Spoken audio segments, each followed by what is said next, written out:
This video is on karmic pressure. So essentially karma, okay?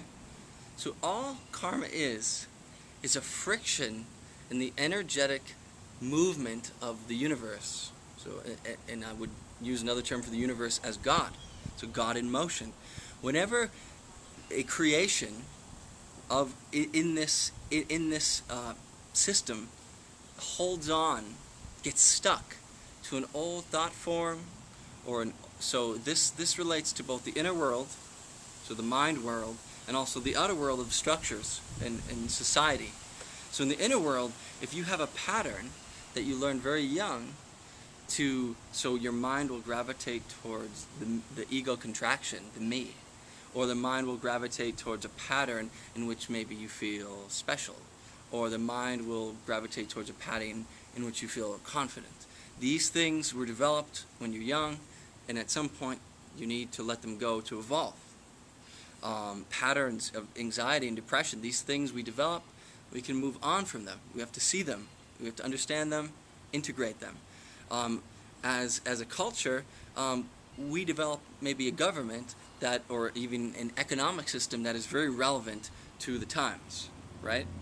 But then things become more global, and they're no longer addressing the real fundamental issues that are driving the economy. So then, essentially, so once a system becomes outdated, there's a friction. This is the karma.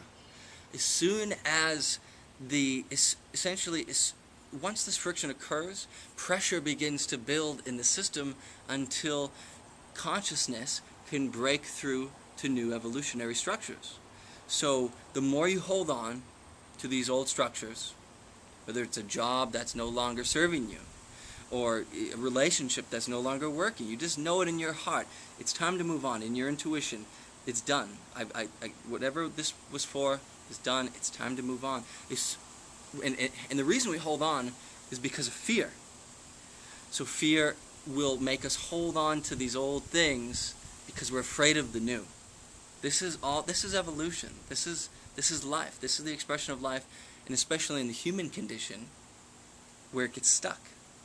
So essentially you just have to get the person who becomes very creative is able to let go of the old and be fresh in the moment. So you can't, which is very scary. It's a very scary thing to be in the moment because you grasp at what you think you know or what you want the future to be. It's very scary. It's like the ground gets pulled out from underneath you. There's nowhere to hide. You can't hide in the old structures anymore.